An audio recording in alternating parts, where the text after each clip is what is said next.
Celtas é a designação referente a tribos que habitaram regiões que se estendiam da Península Ibérica e Ilhas Britânicas até a Ásia Menor e viveram entre 1200 a.C. a 500 depois da nossa era, no final da Idade do Bronze e durante a Idade do Ferro. Essas tribos e sua cultura migraram e assim estabeleceram presença em territórios de Portugal a Turquia.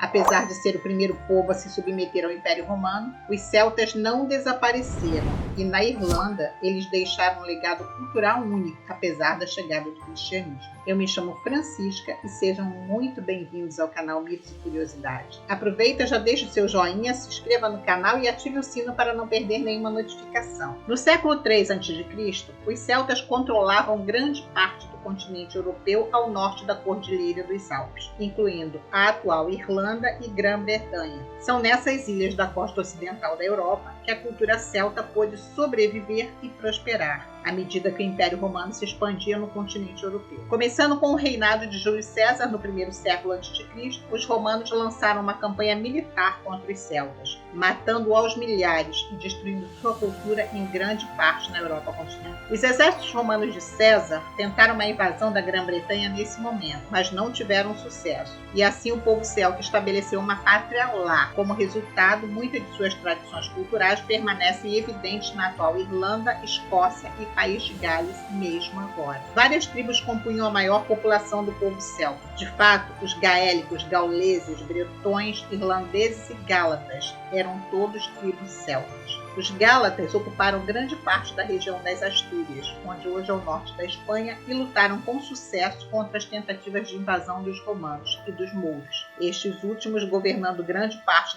do atual sul da Espanha. Evidência da tradição da Galácia permanece na região até hoje. Descendentes dos gálatas ainda participam de antigas danças ao ar livre, acompanhadas de gaitas de fole, um instrumento frequentemente associado a nações celtas mais conhecidas, como as da Escócia e da Irlanda. Além disso, um símbolo celta chamado Cruz de La Vitória, semelhante a uma cruz celta, adorna a bandeira regional. Os gálatas também se estabeleceram na vizinha Galícia, uma região na costa noroeste da Espanha. Britânicos e gauleses se estabeleceram no canto noroeste da atual França, a região conhecida hoje como Bretanha. A tradição celta sobreviveu na região, pois estava geograficamente isolada do resto da França, e muitos festivais e eventos podem traçar suas origens até os tempos celtas. Muitos dos bretões franceses também usam chapéus celtas tradicionais chamados coiffes, que significa chapéu de renda, e cerca de um quarto dos moradores da região fala bretão, uma língua celta semelhante ao galês. Nem os romanos nem os anglo-saxões, que tomaram o que hoje é a Inglaterra dos romanos do século V,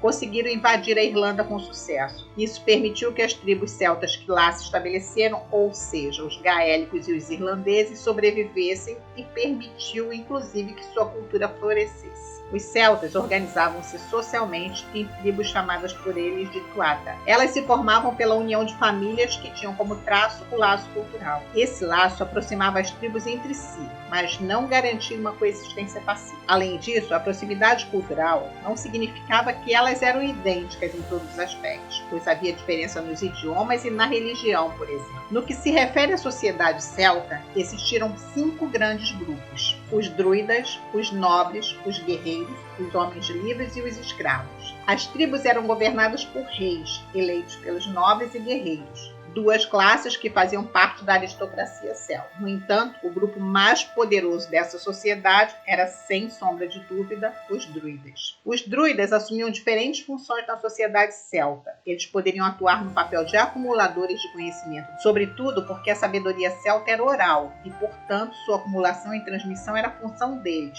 Eles ainda poderiam elaborar e aplicar as leis locais e fazê-lo, até mesmo contra os reis. E eram conhecidos por cumprirem funções religiosas, embora essa última função ainda esteja pouco esclarecida. Sobre a oralidade dos celtas, os historiadores consideram-na como um dos principais fatores por grande parte dessa cultura ter sido perdida. Os celtas só começaram a relatar detalhes sobre si em escrita a partir da influência romana. Além disso, grande parte dos relatos que tem atualmente foi escrita por outros povos, como gregos, romanos e povos cristianizados. Os guerreiros celtas tiveram sua fama transmitida por gregos e romanos, povos que em diferentes momentos travaram conflitos contra tribos celtas. Esses relatos contam da ferocidade dos guerreiros celtas e destacam suas características como a destreza com cavalos. Sabemos que algumas mulheres eram chefes na Grã-Bretanha celta, por exemplo. Cartimandua, governante da tribo Brigantes no norte da Inglaterra em meados do século I, e Boudica, no ano de 61, rainha da tribo Icênia, que liderou uma revolta de várias tribos contra a ocupação romana em 60 depois. Há também evidências de que algumas mulheres foram tratadas igualmente como homens em termos de enterro com bens preciosos. Os homens livres eram homens comuns, de pouca condição financeira e que estavam, sobretudo, ligados ao trabalho agrícola. Por fim, os escravos formavam a base social celta e geralmente eram estrangeiros prisioneiros de guerra. No quesito religioso, os celtas eram politeístas e tinham uma grande variedade de deuses. Esses povos tinham em sua religião crenças na vida após a morte e práticas funerárias que os levavam a enterrar diferentes objetos com a pessoa que havia morrido. A divindade máxima era feminina, a deusa mãe, cuja manifestação era a própria natureza. E por isso a sociedade celta, embora não fosse matriarcal, mesmo assim a mulher era soberana no domínio das forças da natureza.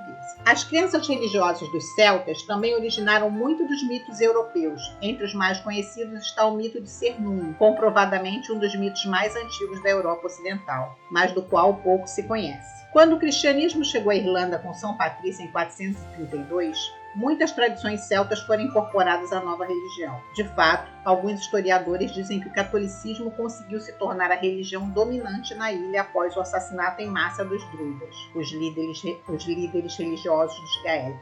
No entanto, mesmo com a proeminência recém-descoberta do cristianismo, vestígios da cultura celta permanecem. O símbolo nacional da Irlanda, o trevo, representa a Santíssima Trindade da tradição católica. Outra característica comum dos celtas em toda a Europa é a arte que eles produziam. A arte celta foi influenciada pelas culturas indígenas anteriores da Idade do Ferro e por culturas vizinhas ou parceiras comerciais como os trácios, os citas, gregos, etruscos e romanos, e através desses povos. Objetos de artes típicos incluem caldeirões ornamentados, arenito ou figuras humanas de madeira, escudos de bronze celta, colares torcidos de ouro, broches penanulares e estatuetas de animais, entre muitos outros.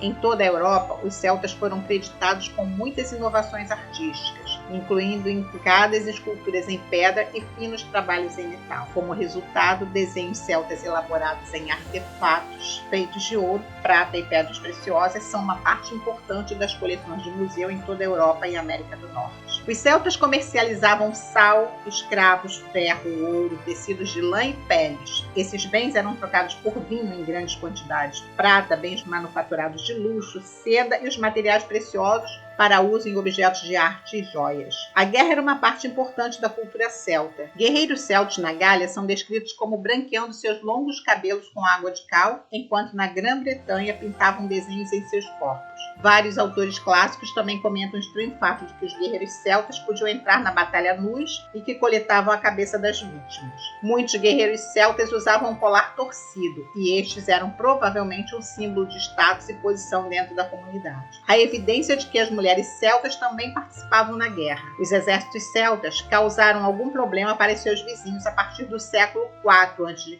à medida que as tribos se moviam para o oeste, sul e leste em ondas para encontrar novas oportunidades de riqueza, no que às vezes é chamado de migração celta. Breno, chefe da tribo gaulesa Senones, famosamente saqueou Roma em 390 a.C., e os celtas novamente causaram estragos quando saquearam Delfos em 279 a.C. Enquanto passavam pela Grécia, caminho da Ásia, onde ficaram conhecidos como Gálatas, a coleção de tribos celtas atacou os romanos novamente em 225 a.C. e eram aliados mercenários frequentes de Cartago durante as guerras púnicas de 264 a 146 a.C.